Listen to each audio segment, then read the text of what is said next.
Hello friends, આજે છે 13મી April અને 13મી એપ્રિલ 1919 રવિવારનો દિવસ હતો ને વૈશાખી પૂર્ણિમા હતી ને ત્યારે જલિયાવાલા બાગ હત્યાકાંડ થયો. મિત્રો, જલિયાવાલા બાગ હત્યાકાંડ રોલેક્ટ એક્ટના કારણે થયેલો હતો.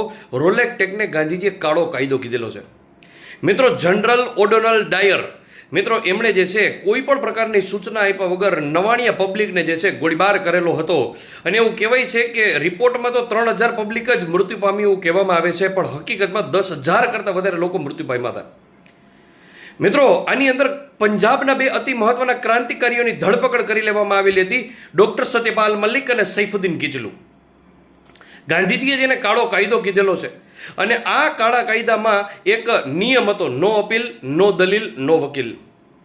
મિત્રો, આજના દિવસે પંજાબની અંદર, અમૃતસરની અંદર ઘણા બધા લોકો કોઈ કારણ વગરના મૃત્યુ પામેલા હતા. તો એમની શ્રદ્ધાંજલિ માટે આજે આ દિવસે વિડીયો બનાવવામાં આવેલો છે. જો તમે આનો ડિટેલ વિડીયો જાણવા માંગતા હોય તો નીચે કમેન્ટ કરજો. જલિયાવાલા બાગ ઉપર આખો ડિટેલ વિડીયો મૂકીશ. Thank you so much.